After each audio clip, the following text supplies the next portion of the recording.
Deuxièmement, vous n'avez pas accepté quoi que ce soit des Juifs et des Occidentaux. Vous avez compris ? Et nous, on est là pour vous. On ne fait de mal à personne. Mais quand même, si l'Occident nous voulait du mal, ils auraient fait en sorte de fermer la frontière entre la Turquie et la Syrie. Ils n'auraient pas laissé passer les armes. Et même vous n'auriez pas pu arriver en Syrie. Écoute-moi bien. L'Occident se moque de vous. Les Occidentaux renient même l'existence de Dieu.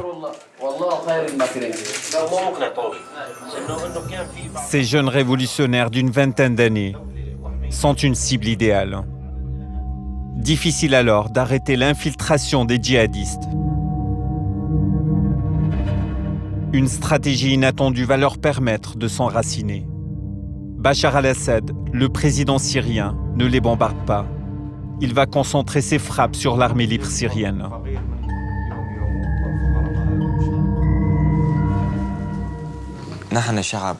Nous sommes un peuple simple et pauvre.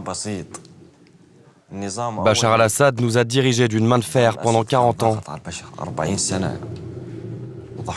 Eux, ils ont réussi à se foutre de nous. Ils ont attiré les gens avec de l'argent ou avec leur idéologie. Je suis furieux maintenant. L'armée libre syrienne s'effondre, tandis qu'Al-Qaïda s'impose en Irak et en Syrie. C'est une rivalité en 2013 entre deux chefs de guerre d'Al-Qaïda qui va faire naître un nouveau groupe, l'État islamique. Et ceci sous le regard de leur chef, le numéro 1 d'Al-Qaïda, Ayman al-Zawahiri, successeur de Ben Laden. Ces deux lieutenants s'opposent. Le premier, Mohamed al-Joulani, le dirigeant d'Al-Qaïda en Syrie. Le second, Abu Bakr al-Baghdadi. Il était le responsable de la branche irakienne d'Al-Qaïda. Abu Bakr al-Baghdadi veut évincer son homologue en Syrie, Mohamed al-Joulani. Al-Joulani s'y oppose, il le déclare dans un communiqué. Moi, le chef de Jabhat al-Nusra, je réitère mon allégeance au chef d'Al-Qaïda, al-Zawahiri, que Dieu le garde.